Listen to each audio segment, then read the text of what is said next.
да. Канат Кеңешевич. Жоқ, мен мына финанс министріне бірінші. Екінші отырған атыңыз кім, қанша oldu іштегеніңізге? Мен сұрау атасыз ба? Жоқ, сізден кейін кейін. Мұхтарбек Баймұрзаев, іштегеніме 16 жыл болды. Азаматсыз, 16 жыл болса жақшы білеткенсіз. Машықтырушылардың bir суткалық суточный қанша? 16 жыл, бірақ білбейді, көрдіңіздер? 89 сом. Шол 89-да азыр жоғырда мен кесіптешім сұрау берді. Қачан көтересің ойыр, қачан сұныш бересіңдер деп. Сіз не деп жауап бердіңіз?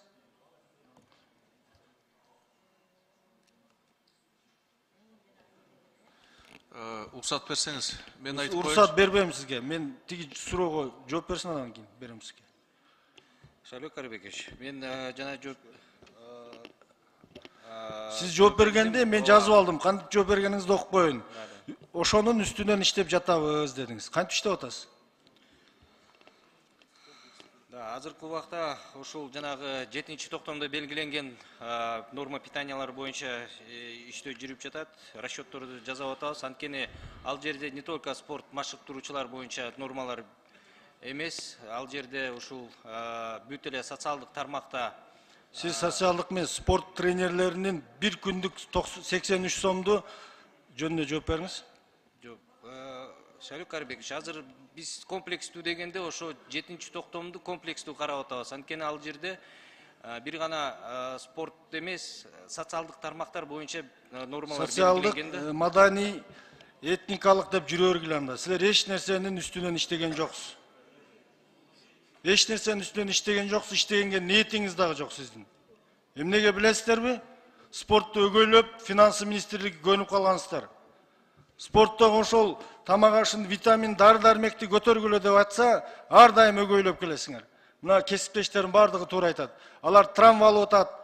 Алар болсо майып болуп калып атат. Алар болсо коомдон чыгып, башка чөйрөгө кирип кетет. Силерге баары бир болуп атат. Ошол колу калтырак болуп калган заслуженный тренерлердин эмгегин баалап айтасыңар. Ошону айтып кетким келет. Финанс министрлиги силер спортко кайдыгер карап атасыңар. Анан Канат Кеңешевич, сизге суроо. Азыр Бишкек шаары менен Ош шаары кандай саясат жүргүзүп атат спорт?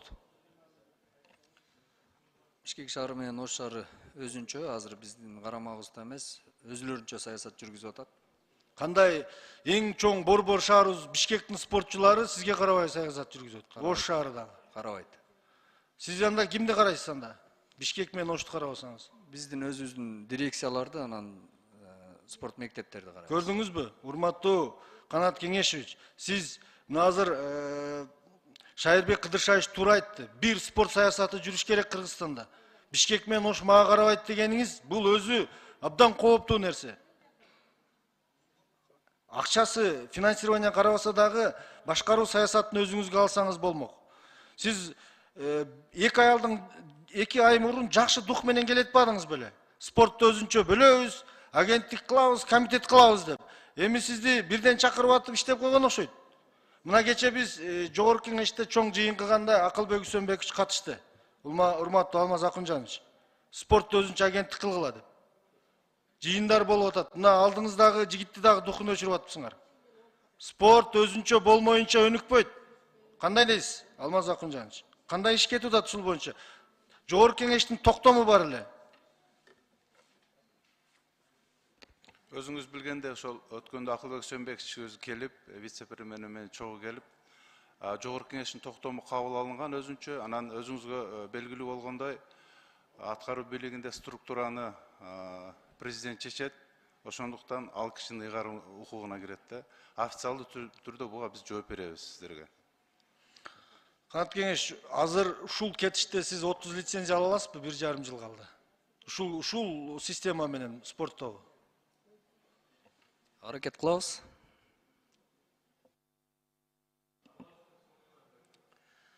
Рахмат. Урматтуу депутаттар, суроо жооп бүттү.